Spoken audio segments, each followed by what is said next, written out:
Heroes are an inspiring group of people. Every one of them, from the larger-than-life comic book heroes you see on the big silver screen to the everyday heroes that let us live the privileged lives we do. Every hero has a story to tell.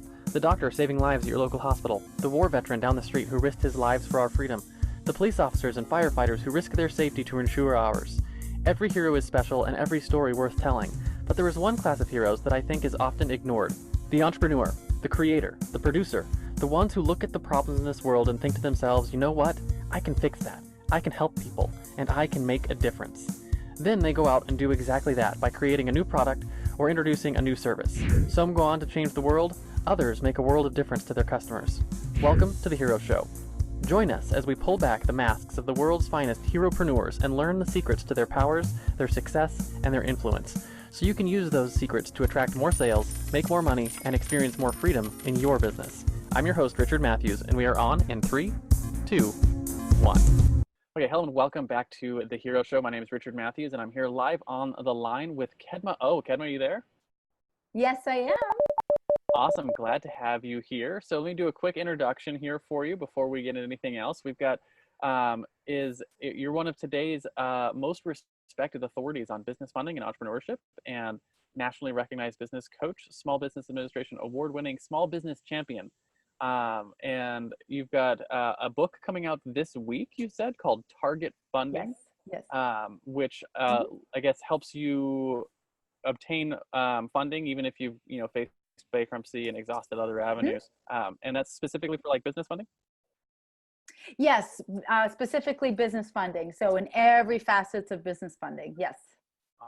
Awesome. So what I like to start every show with is, what are you known for today? What is it that people come to you, Kedma, for? Why do they bring you on to speak on stages or hire you? What are the reasons that they reach out to you? And while you're doing that, show off your cape, because it's not often I have superheroes who bring their own capes to the show. So these are my capes. And actually all my capes are customized with my initial K. And one of the things I'm known for is I am dubbed the small business superhero. So on every keynote, every event, I am in my uniform. This is not a costume. I take it very seriously. And so much so that if I'm not in uniform, people will think something is wrong. So That's awesome. Yeah. So I talk on stage. Two reasons people really know me. They know me for my expertise in funding, because that's what I specialize in. And they actually hire me also because of my work on what it takes to be a superhero. So my origin story matches that. And I really believe in the idea that there are real superheroes in the world, not the ones we just see on film or read in comics. And so I brought mine to life. So I live it every day. That's awesome. Yeah, that's actually the reason why I built this show and why I put it together, is because I think particularly entrepreneurs are an unsung hero of the world. They're the people holding up the world and making it go around. And I think the getting in and actually telling some of their stories through that lens of that comic book hero, because that's something we're all familiar with. We're all familiar with the comic book hero story arc, and like putting real people into that arc and seeing how it works. So anyways, it's super cool. So let's actually talk about your origin story, right? Every hero has their origin story. It's where you started to realize that you were different, that maybe you had superpowers and maybe you could use them to help other people. What sort of really started that journey for you, that where you could get into this journey? That's a really tough question. So let me answer it this way. In my lens of how I see the world, I only see 4 characters in the world, okay? The first character I see is the victims of the world. So, suffice to say there are victims, right? However we slice it, there are people that have been harmed in the world or are currently being harmed. The second is the spectators. These are the ones who watch, observe, don't necessarily get involved. The third is, of course, the villain. Their job is to create harm. And thank God we have superheroes, right? Because if we only had life with the first 3, we'd be in trouble. So the reason my origin is so tied to my cape is, unfortunately, if we looked at life as a movie, right? If we saw into the lens of people's movie, I was born into what I would call a horror movie, where I had a real villain. And so I grew up in an environment that was really, really difficult. And usually in a movie like a horror film, you don't escape. You don't have a superhero. And so my life changed at the age of 18, where I actually did escape. And so I talk a lot about this on my keynotes. I don't know how much time we have, but I will tell you that I escaped and went into hiding for 5 years. And everything I do today is related to that origin, and it's related to making a commitment to help others who have struggled and continue to struggle. So the reason I am a hero in my mind is because it's not a movie. I played it out in real life, and I was one of the lucky ones who made it. So how did that transition from you having that story where you were actually the victim and escaped from that into being an entrepreneur who's helping other people? How did you make Great that transition? question. So so of course there's a lot of sort of built into that, but you know, at a very young age, at the age of 18, I made a commitment to essentially give of service for the rest of my life. And I learned really quickly, there's only two places in the world you can change people's lives: in their home or in their business environment. And so I really got my crux, sort of my first big break, after I got my degree as the director for the Women's Business Center in Arizona. And that entire career path was all about serving women, serving entrepreneurs, serving people with disabilities. And really that was my aha, right? I knew my origin, but I needed to fill it into my career. And so that's where it really began. Now, I just want to sort of step back. I'm a fifth generation entrepreneur. So I was born an entrepreneur. Yeah. It's in my DNA. So I've always believed I was an entrepreneur. I just didn't know how to use what I knew in a way that created a career and also serve people. Awesome. So it was sort of a long journey from one place to the other for you. Yes. I mean, you know, to me, everything I have received in life was as a result of the biggest challenges I've gotten. And so what I've learned through my career is, you know, I managed the Women's Business Center. I've been, you know, innovation director for the Small Business Development Center.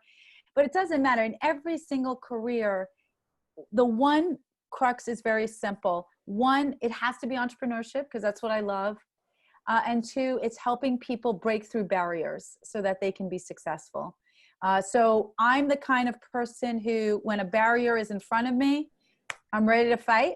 I look forward to it because it's an everyday thing, right? As superheroes, if we're not given barriers, nobody needs us.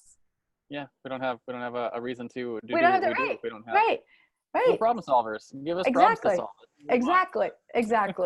Yes. So let's talk a little bit about your superpowers. What is it that you do or build or offer this world that helps solve problems for other people? The things that you use to slay this world's villains, so to speak.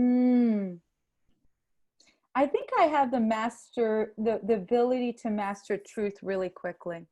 I think that's a really important gift, and I can speak to how I do that.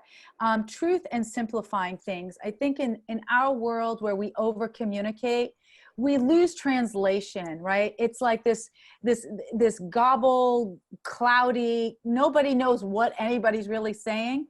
And I like to think about it like a 3-year-old, you know. Yeah. I will often say, let me hear what I'm hearing right now. Let me understand this, and this. Oh, okay. So I'll give you a really simple example.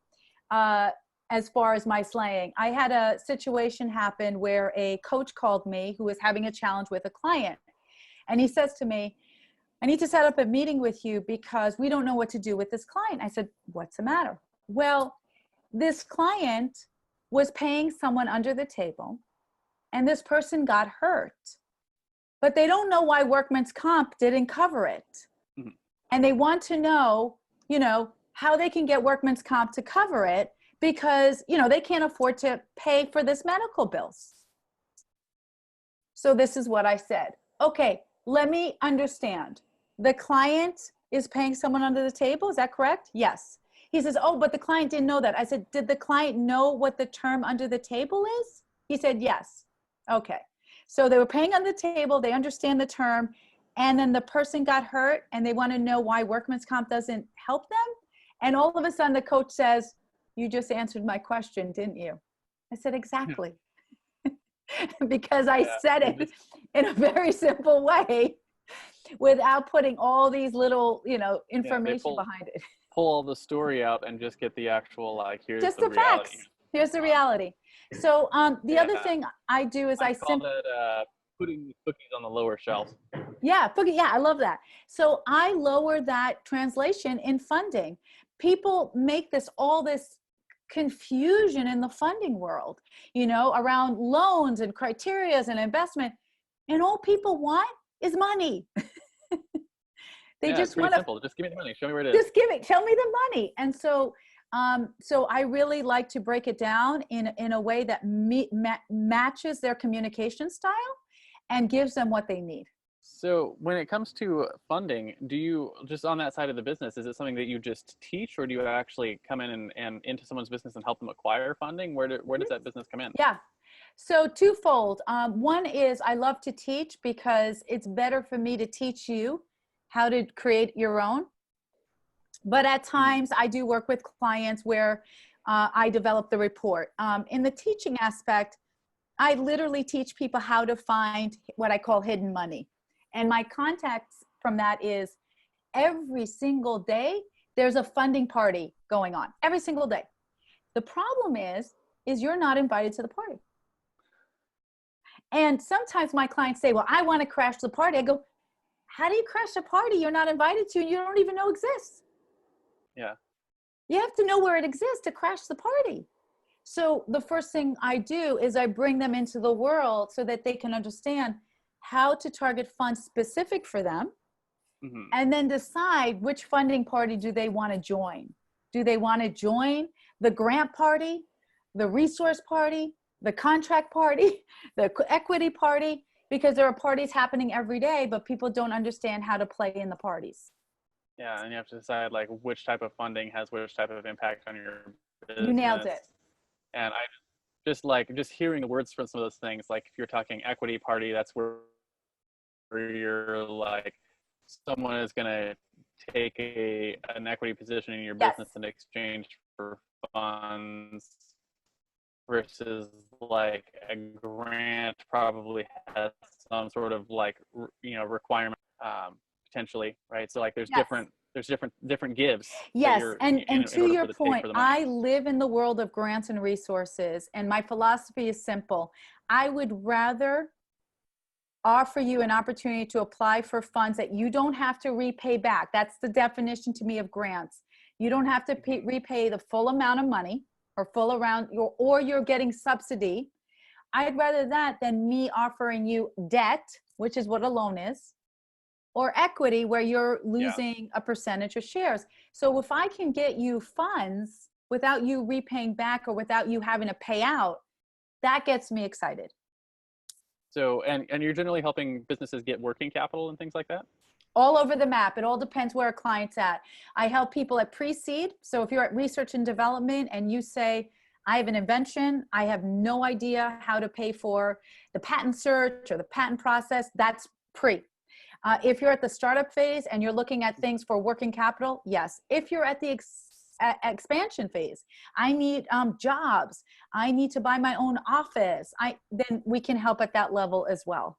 So here, let's do real world real quick, just because it's might as well. So I have a supplement company, right? Here's one of our supplements. There's our shameless plug for the day, right? Supplement company. And we've already got all the research done. Products are done. Products are live. They're on Amazon. We are making sales. Okay. Right. One of the things that we would that has been holding me back with driving that business forward is I need to have a bunch of audience building stuff done. Right. So we need to put funds into some Facebook ads and some other ads to actually do some audience building stuff, and then like staff. A couple of staff members to help manage some of the advertising and stuff. So it wouldn't be a huge amount of working capital, but any working capital would definitely help move some of that stuff forward. What kind of stuff do you guys look at for, a business? Great question.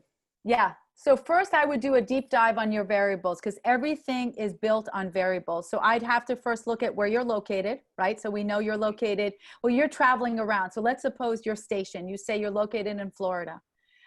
Or wherever you're licensed. Where's your company licensed? Perfect. So the first thing I'm going to do is I'm going to do a geographic reach around Florida. I want to see what county, what state, what city, is supporting in terms of funds, because there's a lot of funds we could find that way. I'm also going to do a deep dive on you. I need to understand if you're the full owner, if you have a spouse, if it's a woman-owned business, do you have any background to like certain ethnicities, or are you a veteran? Because every single variable tied to who you are can attack some funds, right? So if I work with someone who is Hispanic, woman-owned, veteran, who happens to live in Florida, I can tie funding to those three variables. I then am going to look at your social issue and see, okay, who are you targeting for those nutritionals? So is it just everyday people? Is it people with obesity? Is it people who are dealing with diabetes?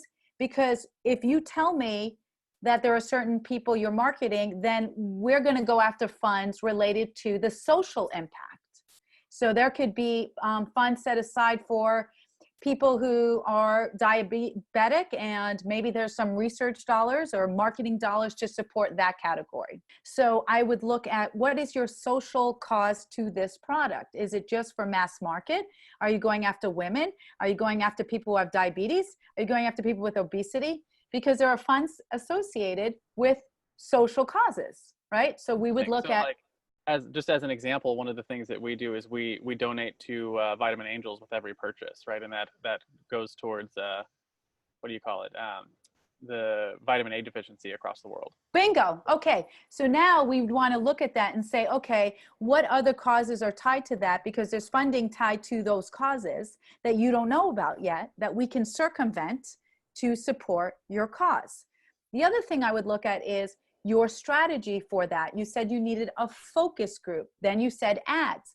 I would look at, okay, is that the right strategy, or can we bring you more visibility to get you the focus group? So for example, we may be able to get you free PR, right? By getting your information to a media or to some news coverage that drives that need. And so sometimes when we're building this funding plan, we think we have to pay for it, right? It has to come out of our pocket.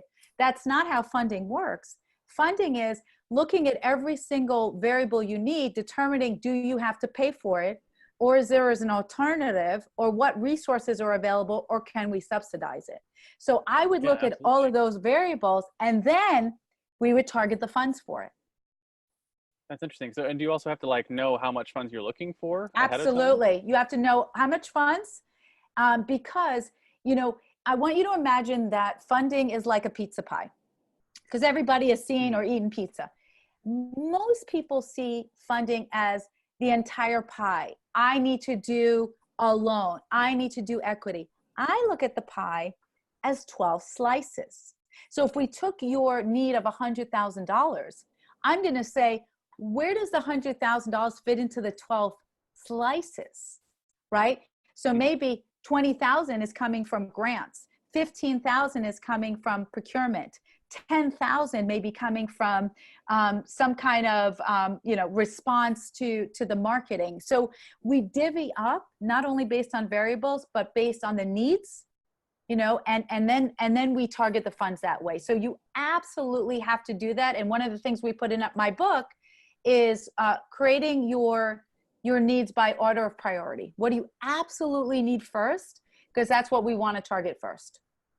Yeah, that's really interesting. And like I wouldn't even have like thought to think about funding for the business, because I've always grown up with bootstrap style businesses where you're doing your own funding out of your pocket, right? So to think that there's probably ways to get the funding that you need to run through it. And like it's one of those things too that like, and this just might be my perspective, but I'm always looking at like, okay, you said $100,000, and I'm like, man, with $100,000 I could turn it into $1 million business overnight. I'm thinking like, if I could get away with 10 grand in capital, then I could do a lot of things with that. Right. So let me give you some real life stories to make it really real for you and the audience. I love to study how funding plays out. So there was a funding program that came out a few months ago in Portland, and it was very interesting. There was like a 3-week window, okay? And so it came from an economic agency, and this is what it said. Basically, it was a $125,000 grant where you got $25,000 every single year for 5 years, but you had to get in the game this year to get it, right? So imagine you're getting in this game and you're getting 25,000 every single year. Not only that, not only the funds, but on top of that, you're getting all wraparound resources. But here was the variables. You had to be a for-profit. You had to be located in Portland, Multnomah County. You had to be needing working capital. That's your 3 variables. Your 4th variable is you had to be African American or Black. And your 5th variable is you had to be in the marijuana or cannabis business. Wow. Okay. So guess what? If you met 3 variables and you didn't meet the other 2, you're not getting it. But if you met all 5 variables and you didn't know about it, you just lost out. Wow. Okay. So I'll give you another quick example. My life story. In 2008, one of the reasons I wrote the book, just so you know, is because I reverse engineered the funding. In 2001, I filed bankruptcy. There are 3 reasons why people file bankruptcy: job or a loss of a business, health crisis, or the 3rd, divorce. Most women file bankruptcy for divorce. I was in the 3rd category, and literally, worst day of my life. And 2 weeks later, I got this credit card from Capital One for $200. And I didn't tell your audience, but I'll tell you now. So my favorite game as a little girl was Monopoly. Yeah. If you've ever played Monopoly, when you go around the board, do you remember how much money you get? $200. That's right. So I was back in the game. I was like, I'm in the game. I'm ready to play. My $200 was in. And so I went on a journey to uncover every single funding source for people like me, right? Who are good people that struggle, but deserve the American dream. Fast forward, 2008. I get approached by someone to say, there's a commercial opportunity for me to buy my own office. I say to them, I have filed bankruptcy. That's not possible. They say, oh, that's not one of the variables. I said, but I don't have the collateral. They said, oh, that's not one of the variables. I said, what's the variables? They said, oh, you have to be in business. Okay. You have to be located in Multnomah County. Okay. You have to be doing 3 years or more with profit. Okay. You have to do a community impact. You have to show that you've done something in your business to impact the community. Got it? And the last thing is you have to be a woman, a minority, or an immigrant. That was the 5 variables. So in 2008, I purchased my own office for 6% down. In the last 10 years, my interest has been fixed at 0.04%. Wow. That's like almost free money. It is free money. Yeah. It's less than 0.5%. So that's an example, another example of how I tie variables to the funding. That's really crazy. So yeah, I never would have I wouldn't know anything about the funding stuff. And like, this is probably steps into the politics side a little bit, but I never even considered some of the funding stuff because, I'm like a white male, right? And yes. there's yes. like no funding for anyone who's white male. I remember going in college for that when we looked at for getting college loans and other things, and it's like there's nothing available for someone who's like an average height white male. Yes. So yes and no, depends, I mean, I deal with white males all the time, and we may look at other variables. And, if we're going to be political, you're correct. I have to play in the legislative world a lot because a lot of the funding that comes down really is about having the right lobbyists, right? Really about having the right champions. And we can't, as a small business, right? Can you afford a lobbyist? Probably not. Let's just be real here. But what you can do is you can align with a superhero who is constantly looking at all the funding that you can get. And so in your case, if we can't go after the fact that you're not a minority or you're not gay or you're not veteran, then we can look at what is the social cost. We can look at where the geographic is. We can look at the size of the business because there are variables that are unique to you. Yeah. And like what your business is, that's really fascinating. And see, I had never heard the term or the idea that there's variables other than like your minority status and things like that. So I just sort of assumed that it doesn't it's not even something I would spend the time to look into. Yeah. Right. So it's really fascinating to know that there's lots of different variables and things that you get into. Your business has a specific community cause. That's super cool. Huge. Yeah. Yeah. Yeah, and I like one of the things I actually teach a lot of my clients when they're getting their businesses up and going and off the ground is like, how can you tie some sort of a community cause to it? Because Yep, not only does it do good things for the community, but it's also, they're good marketing points. And businesses, absolutely. people love to do businesses that are doing positive stuff for the community, Yeah, absolutely. You whether it's know, local or global or whatnot. yeah, and so what the aha moment is that funding is just like target marketing. When I Mhm. say to you target marketing, you get it. You're like, of course, Kedma. We've got a profile. We have to see the customer demographics. We have to understand what they're looking for. I want you to apply that same mindset and know that it applies the same way in funding. Yeah, that's really cool. You're just going the other way around, right? Exactly. Yeah. So they're looking at your profile and your variables and what You, makes you tick. you nailed Love it. it. You Love it. So we're nailed gonna have to read your book when it comes out here today, next week. it. Yes. What did you said it was the ninth? The ninth? On Is the that 12th. On the the 12th. 12th? Okay. Yeah. Yeah. So it's coming out shortly. Um, so my next question for you on the other side of superpowers is the fatal flaw, right? Something that has, Superman has kryptonite. Batman's not really super. Something that has held your business back, or that you've held yourself back with, that you've had to work on, and more importantly, how have you worked on fixing it for other people who might suffer from something similar? Mm.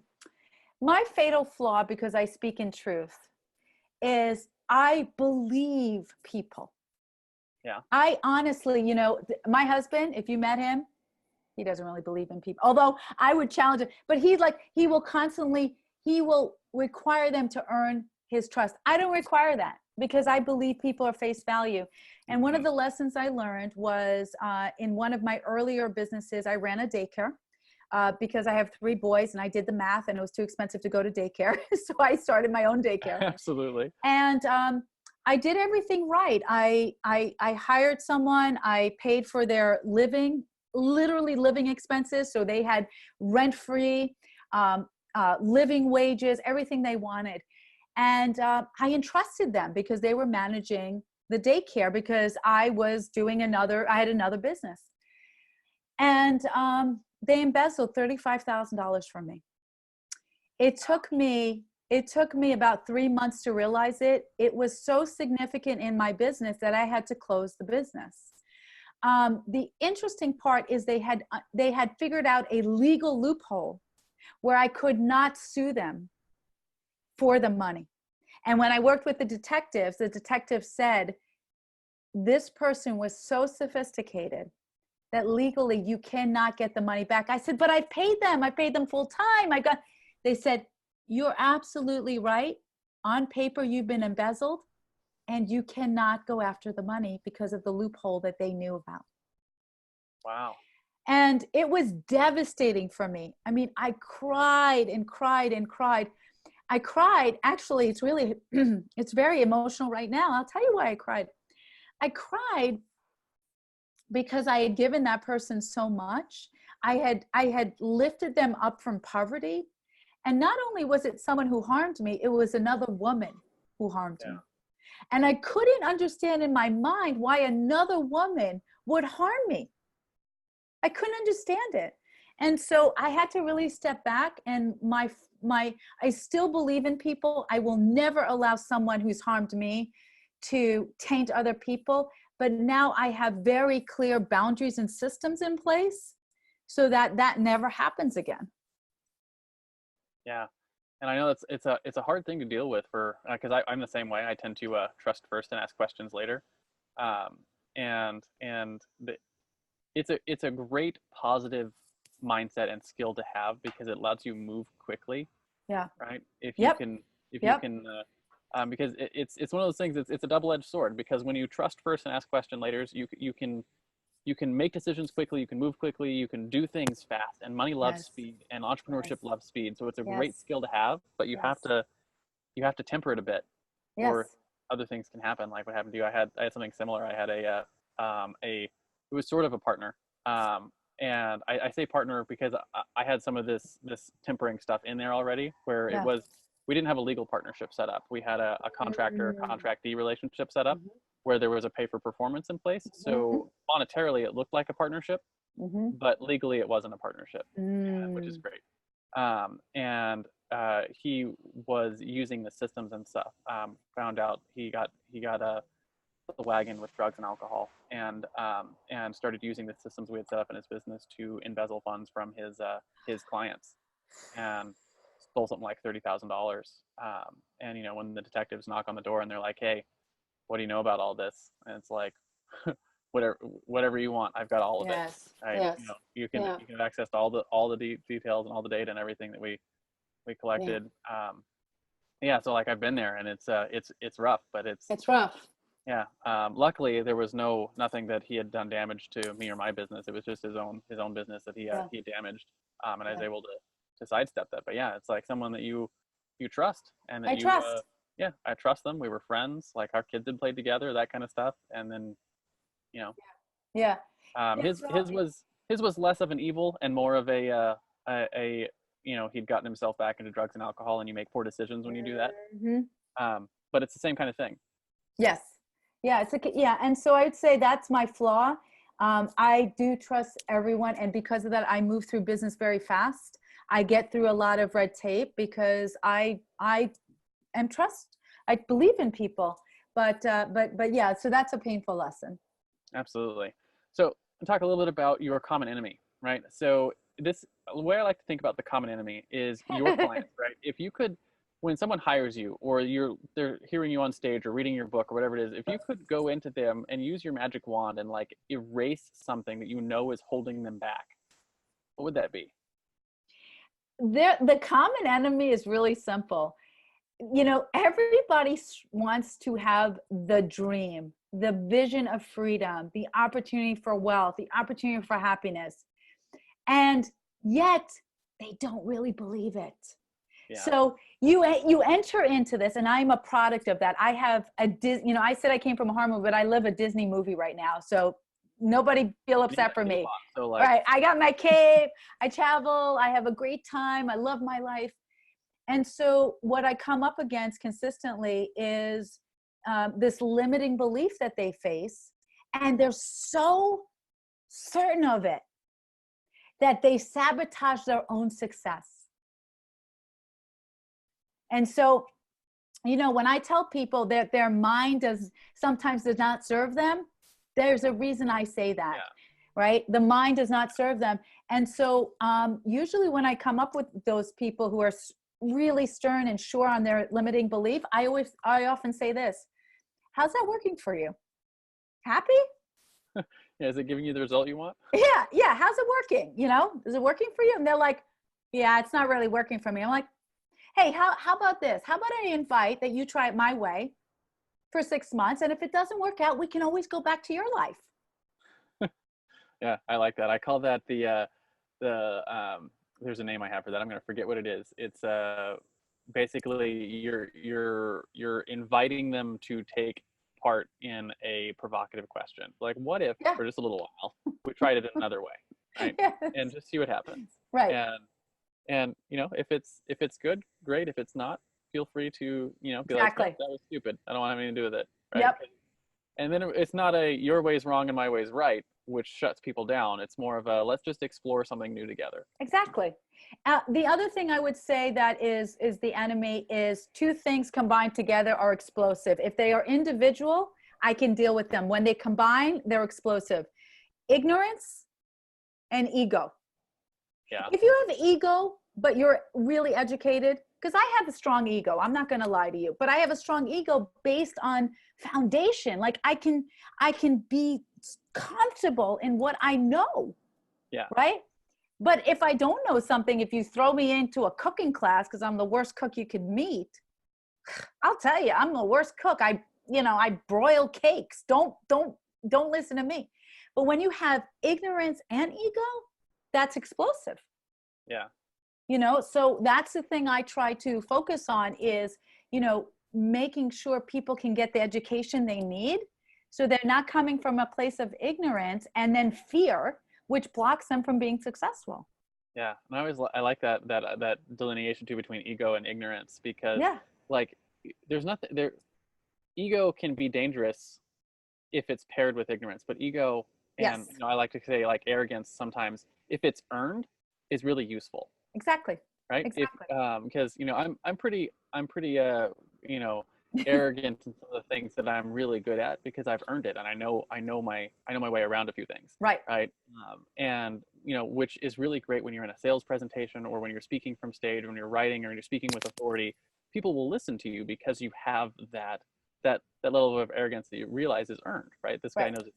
This guy or this gal knows his shit. Right. Right. Like Exactly. that's allowed. And then in the other areas, like where you have ignorance, that's where humility is really, really useful. Right. Absolutely. Like, so when someone asks me, they're like, hey, can you run ads on this platform? I'm like, I know how to write an ad. I don't know a damn thing about that platform. Exactly. Right. Exactly. So, I mean, we can explore that if you want, but it's not it's not something that I know really well. Exactly. And that's where you can have, like, it's really useful if you have, like, I know how to learn, like that's a skill I've got really well. So if you like, if you want to, learn together how to build a refrigerator, I'm sure we could figure it out. IKEA. Yeah, we could figure something out together. But it's like I love that delineation there between arrogance and ignorance. Yes. I want to also give you gold for you and your audience, because I deal with especially a lot of women who say they don't want to brag. The idea of bragging. So here they are, they're in business, and I say, okay, give me your elevator pitch or sell me. They're like, I don't want to brag. I don't want to brag. So here's my definition of brag. Bring repetitive, authentic greatness to the world. If you are bringing repetitive, authentic greatness to the world, you need to brag. Absolutely. I love that. You need to brag. So I brag all the time. Yeah. Because I'm always bringing authenticity and greatness to the community. And if I don't brag, nobody's going to know about it. Yeah. Your message can't help anyone if it's, what do they say? Under a bushel. Exactly. Right? Exactly. Sometimes you have to let your light shine and let people hear what you're doing and see what you're doing, because it really helps. Yes. So that's actually a really good transition to the next question, which is the driving force, right? So if your common enemy is something that you fight against, your driving force is something that you fight for, right? Spider-Man fights to save New York. Batman fights to save Gotham. Google fights to index all the world's information. What is it that you fight for, Kedma? I fight for justice. Pretty simple. I know I sound like a superhero. I fight for justice. Here's my dilemma. I believe in open access to opportunities, especially funding, because without funding opportunities, we are constantly in a position of some people have it and some people don't. Mm-hmm. If everybody has an equal opportunity, doesn't mean everybody wins. Yeah, but we're not talking equal outcome. We're talking equal opportunity. No, equal opportunity. So I play chess. I love playing chess.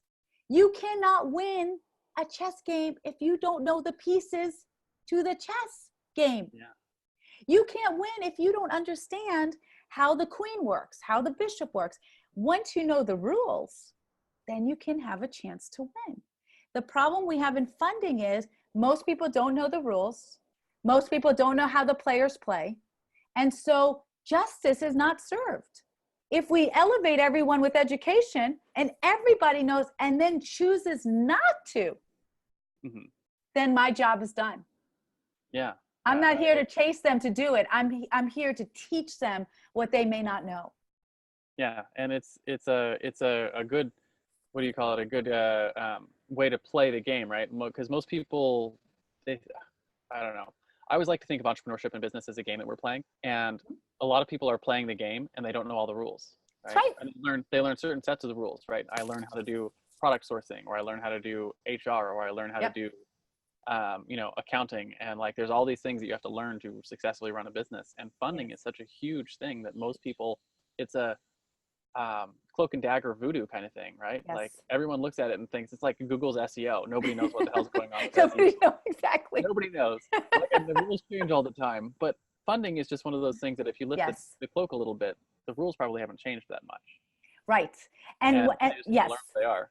Yes. Learn what they are, and then learn how to understand where to find it. So if you ask me, it's about, I live in justice. And I have to tell you, just clear out for anybody listening, I cannot stand bullies. I don't care who you are. And I don't care what position you hold. I have gone after, no disrespect, I have gone after people I report to. If I feel that they are preventing access to people, you do not want to be in front of me. The train will go forward. And you have three choices. You get on the train, you wave me goodbye, or you go in front of the train. It still moves. Yeah. So it's all about access for me, which leads to justice. So that's my thing. Awesome. I love it. So let's talk a little bit about your tools, right? Your hero's tool belt, right? Maybe it's a big magical hammer like Thor or a bulletproof vest like your neighborhood police officer. What are some of the tools that you use to either help people Mm. get access to funding or that you use to teach people about funding? What are some of the tools you use in your business to help, do what you do? I think from a communication perspective, it's making sure that we match their language. I don't know about you. I finished my master's in business. How many professors spoke to us as if we were astronauts? And Yeah. I'm like, does anybody here really understand what they're saying? Or, or did we just go into a French class? So I think what's really important is whatever you're speaking on as an expert, make sure you match it to their language. Because if I'm dealing with a scientist, I can absolutely match their language. If I'm dealing with someone who dropped out of school, and never finished high school, I'm still going to give them the same information, but in a way that resonates for them. The second thing is you have to have I call it the good funding mafia. You have to have people who are representing you and know where to find the funds for you. So whatever you call that, your advocate, your gate supporter, I call it the funding Uber person who's going to get you in the vehicle and say, oh, you want to go there? Okay, let me get you there really quickly. We're not going to do a lot of stops. We're going to go right there. And so sometimes it's as easy as me picking up the phone. I'll give you an example. I was working with a client a few years ago who was developing a new product in the houseware industry. It was a new product that was going to, support people in the kitchen, really thought they had a great idea, was thinking about licensing it and wanted to go through all the cost, right? Filing the patent, making sure you have the prototype. I mean, you're talking thousands and thousands of dollars. I say to this person, oh, houseware?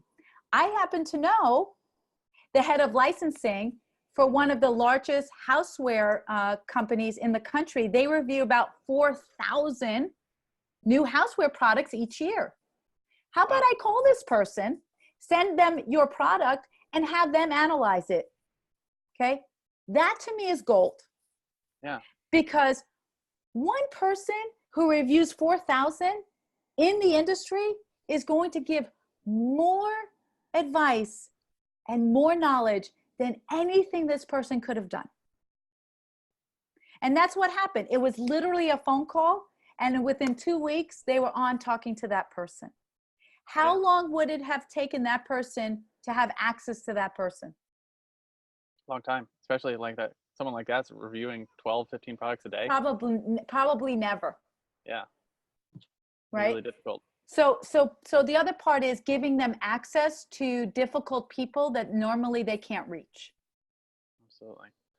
So, my daughter's coming in and saying hi. Here, Hello. No worries. I have 3 boys.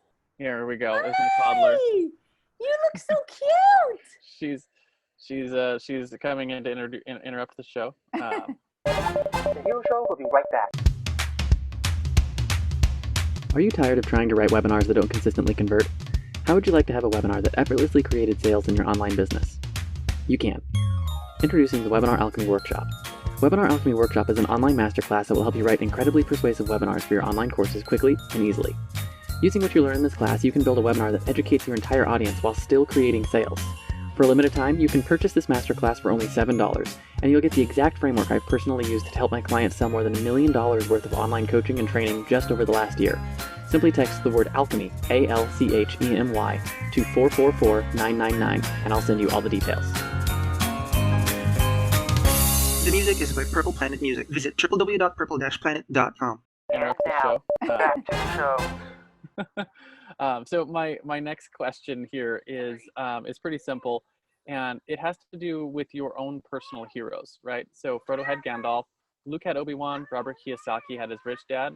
Who were some of your heroes? Were they real-life mentors? Were they speakers or authors?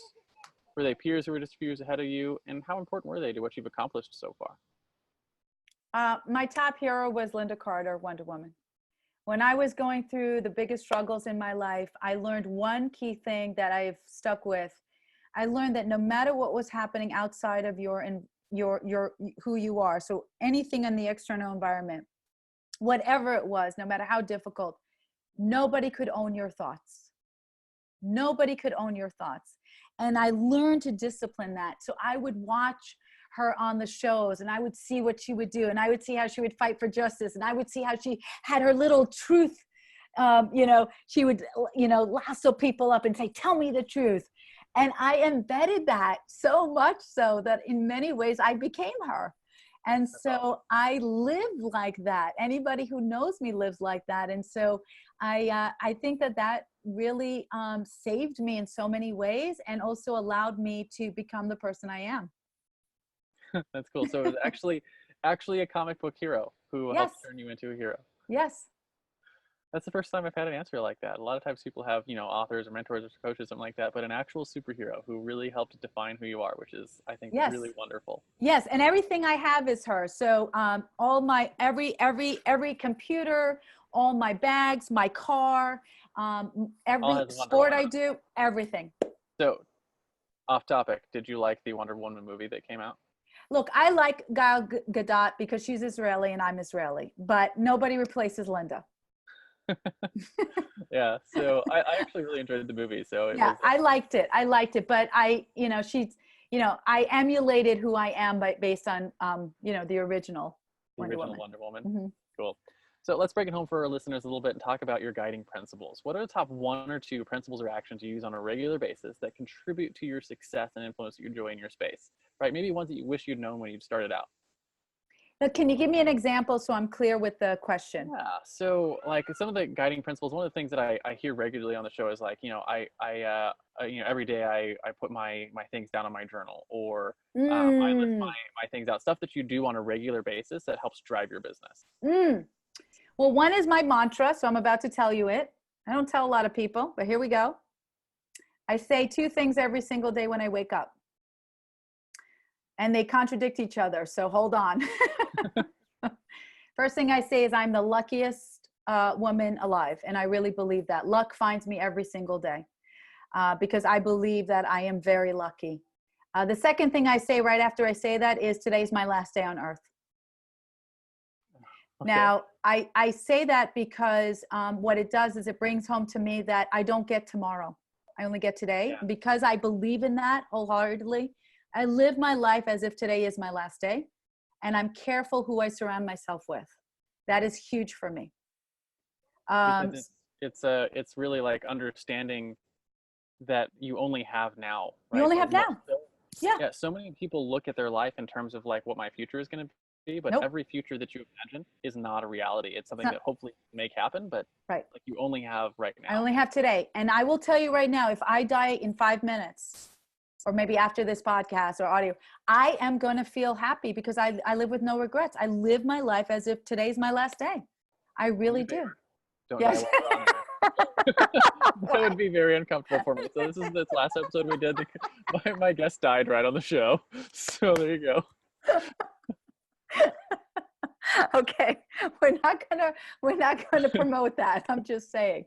That's definitely one of my mantras. The second mantra I have is, and I live by this, and I'll explain what it is. I have a rule that I only have 1 friend per state. The rule behind that is I am really cautious on who I bring in my inner circle. So I have people who will call me and say, listen, I want to be your friend. I'm like, where are you located? I'm in Oregon. Yeah, that's taken. So that's not possible. Then they're like, well, what do you mean? I'm like, well, you have to wait for them to either relocate or die, or there's an opening in South Dakota. Otherwise, we cannot be friends. Happy to be acquaintance, but there is no room. And I've done that for years because I want to make it clear that I'm very, very careful who I bring into my inner circle, because your inner circle is going to affect you. So that's how I do it. 1 friend per state. That's crazy. So you have a friend in California? I do have a friend in California, but I don't believe I have one in Florida. Oh, see? Yeah, exactly. Yeah. So I'm really careful.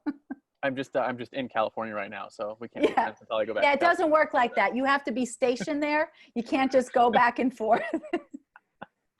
That's really cool. So I like the feeling or the thought thinking behind that is Mhm. that the 5 people you spend the most time with are the ones that you become like, right? So Not you're the 5 people, the 5 tribes, because I'm a math, I have, my background is math. So if we did the 5 people and God forbid something happened to you, I've just lost 20% of my tribe. So we Yeah. don't want 5 people, we want 5 tribes. So if something happens to you, I still have my tribe. So I like to think of the 5 tribes. So I have a speaker's tribe, a finance tribe, I have a business tribe. And that way I don't put a lot of stress on that one person. Yeah. But I put the value on the tribe itself. That's a good way to think about it. And like, if you actually look at your life, you probably have them that way, right? If you're listening, I do. I know, I like do. I do that, right? I have my business tribe, and Yep. there's several people in it, and there's people in that tribe that I'm closer to than others. Mm-hmm. But you have your, in my case, I have my religious tribe, and you Exactly. have your, I have we my have our LinkedIn tribe. Yep. I have my superhero tribe. Mm-hmm. That's awesome. I like the way you think about that. So last question is pretty simple. I do this on every show. I call it the Heroes Challenge. And this way the Heroes Challenge goes. Do you have someone in your life or your network that you can introduce to me that you think has a really cool entrepreneurial story? Who are they? First names are fine. And why do you think they should come on the show and share their story? Oh, I have so many. Just one. Helen Anderson. Helen Anderson is a rock star. She is the former Mrs. Oregon. She's absolutely stunning inside and out. She started her company. She's a nurse, and when she was having kids very young, she was nursing, because she's a nurse and she was nursing, and she was having a hard time with nursing, collecting milk. And so she developed products for nursing moms. And she did so successful in that business that she sold out to a very large company, I think 2 or 3 years ago. And now she's like the chief lactation officer. She travels around the country. She does these shows. She gets to work from home. She gets paid really, really well. And she's such an inspiration because she didn't come from the business world. She came from, I have a problem that I need to solve. And she now solved it for millions of people, because now when you go to any WIC program or program supporting low-income moms, her product is there to support these moms so that they can go back to work, but still have connections with their babies. That's really wonderful. Yeah. And some of the best businesses come from people who are just solving problems in their lives. Right. Mm-hmm. That's why we call them heroes. That's why I call them heroes anyway. Exactly. Solving problems for people. Okay. So last part is basically, where can people find you if they're interested in learning about finance, or they want to hire you to speak, or they want to coach with you? Where can they find you?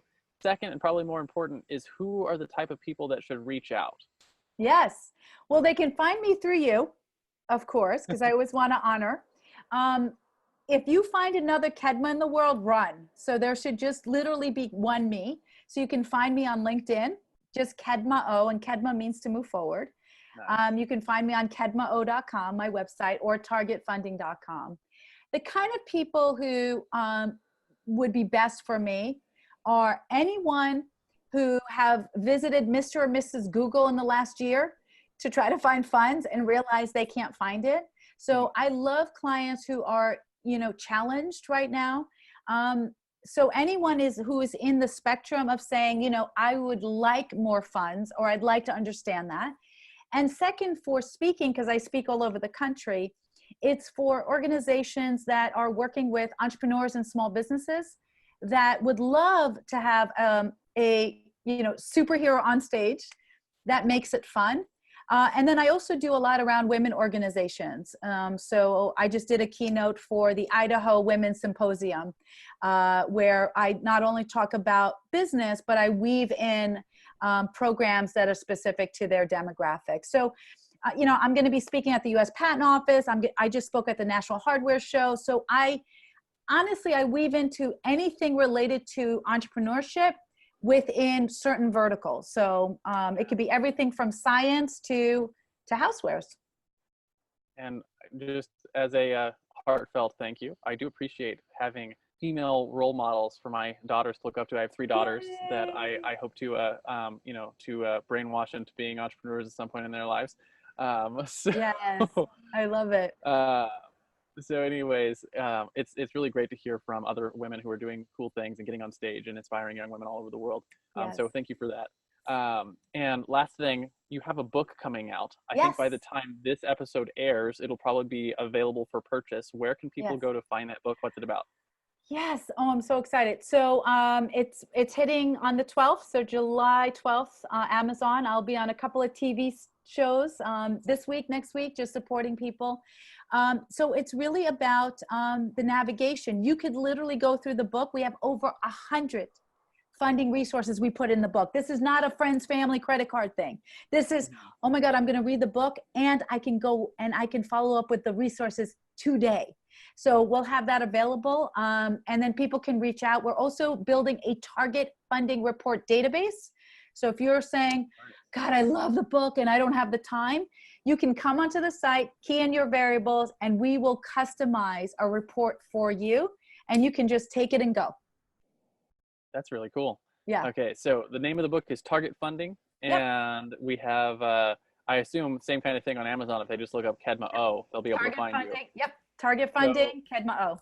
Let me spell that for people. So if they're looking for you on LinkedIn or on Amazon, they can find it as Kedma, and O is Ough, which Correct. is, you said French, right? Yep. Yeah, Kedma Ough. My husband's Canadian. Yeah, so we have the unnecessary letters to say O, but it's Ough. Exactly. Ough. Yes.